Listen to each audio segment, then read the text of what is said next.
Restoring our souls in the working world. Every man, woman, and child lives upon this tiny blue pearl called Earth. Our spirit, our soul, our very essence is alive and awake with every possibility the moment we are born. We are connected to the essential nature of existence from our birth mother. And once we leave that sacred womb, we are alone on our road. Eventually, we enter into the world of work. We leave the skin of adolescence behind. We seek our trade, our fortune, and our future. We want to carve our names into the civilization we live in with our talents and our will. We've been taught to see success as the penultimate goal of our human destiny. Along the way, we make immense sacrifices to reach that elusive pinnacle. But then we run into the harsh brick wall of reality, the brutal competitive arena of the human race. But racing where, and against whom, and to what purpose? Along the way, we can lose the one thing that matters: who we are, our very essence, the very divine blueprint of our existence. Working life, pressure, anxiety, worry, depression, and stress have all mingled together like some terrible creeping vine around our hearts. We have emptied our life force for a paycheck. Yet we have shown throughout history our immense capacity for creating empires and civilizations with our bare hands, with our blood, with our sweat and our strength. But our human purpose in an ever-changing, darkening world has grown confused and weary. Most people would rather lie prone on a couch with Netflix and comfort food, only resting to prepare for a grinding day all over again. And we ask ourselves, as time flows through our hands like water, is this as good as it gets? The dreams of childhood are replaced with traffic lanes and ties around a tired neck, social media distractions, and willing the clock to the day's end. We live in a magnificent world. We live in a profound relationship with nature and a miraculous array of experiences, each one more illuminating than the other.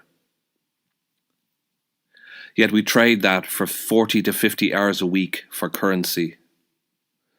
And I ask you this: where is the balance? In Ireland, in my country, we come from a potent, brilliant race of noble, funny, wild, and naturally gifted people.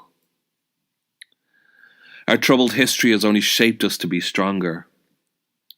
Our forced immigration has spread our seed all over the planet and created a lineage and legacy that has made us beloved all over this earth. But 21st century life has started to crush our souls. We work more and earn less compared to our parents. We have big mortgages and lost dreams. We are the vampired and morning trains, staring at windows, watching our lives speed by and fade in sad, long reflections.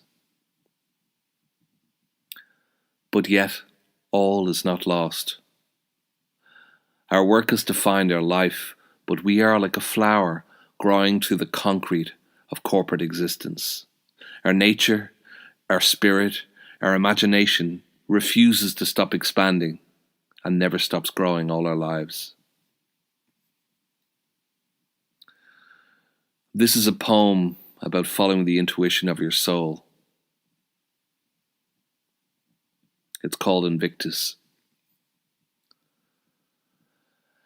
Out of the night that covers me, black as the pit from pole to pole, I thank whatever gods may be from my unconquerable soul.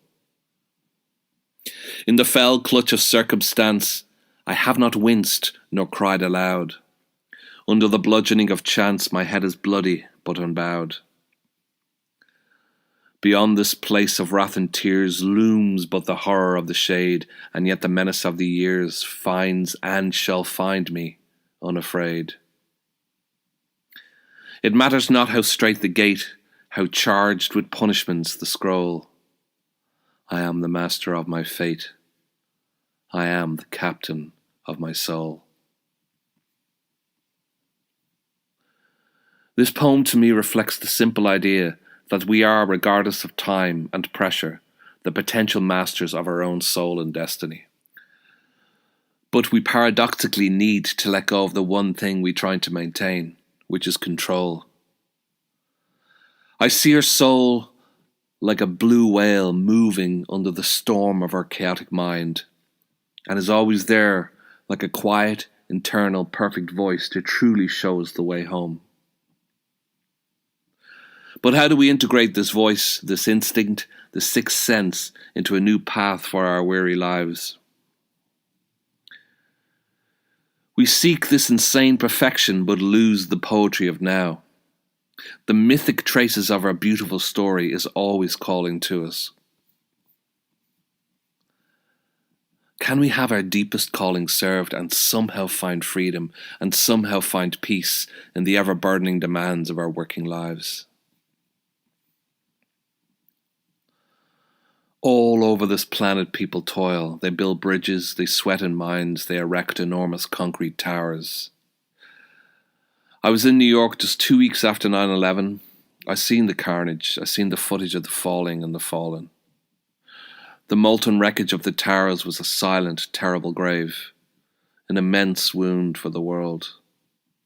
And the proud workers who clocked in, oblivious that morning, not realizing the terrible fate that stalked them on that bright, sunny day.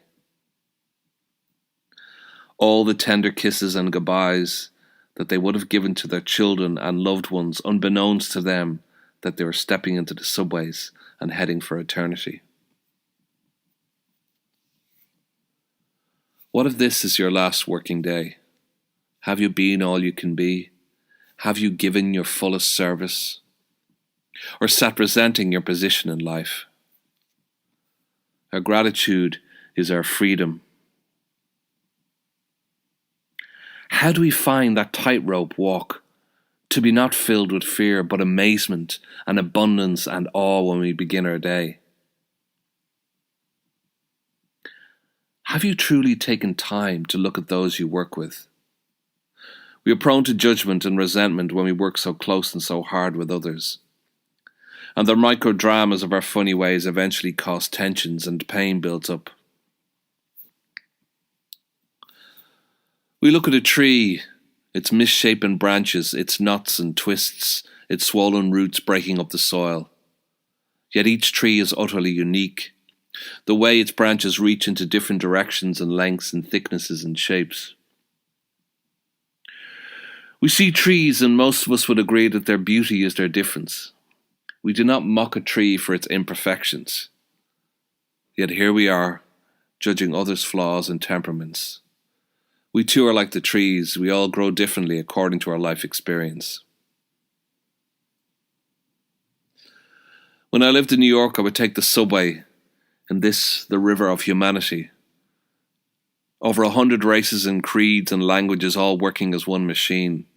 And many mornings I would see the faces, all sullen and sad, morning coffees and winter black clothes.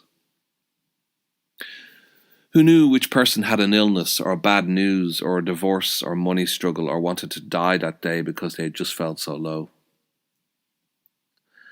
What I'm saying is we need to come back into ourselves again, become children, which seems hypocritical in the adult world, but all work should be play.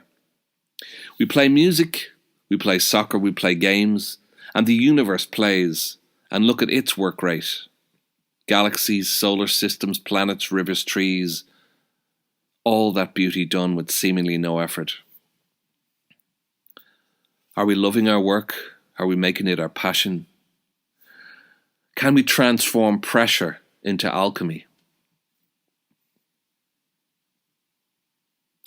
In the old mythology of the Salmon of Knowledge, this great salmon had been caught by a wise warrior. and his apprentice Finn McCool was handling the cooking of the salmon, and he was told not to touch it lest he be given the entire knowledge of the world. When the old warrior left for a while, a spark hit Finn McCool's fingers and he sucked his burnt thumb. And then suddenly he glowed. And when the elder warrior came back, he sighed and his shoulders dropped. He knew Finn had all the knowledge of the world. Now why the salmon, we ask ourselves? Why had this creature mythically garnered so much knowledge? Because I believe the salmon in its real life spends thousands of miles swimming to spawn. It swims upstream in an immense act of resistance and finds sacred currents underneath the waves. It gains strength and power from the journey. It is itself an alchemy to face into your worst pain, your worst fear, your worst anxiety, and bear down and allow your soul to guide you. As we work, we grow. We find the compost of our pain can be put into life experience. Be like the salmon. Bear down and know you have power and potency and you have potential. All work is honourable. When I lived in a retreat for 2 years, I came there having lost my marriage, my mother had died, and I had a big scar on my head from a near-fatal car accident. I was broke and bruised and wretched.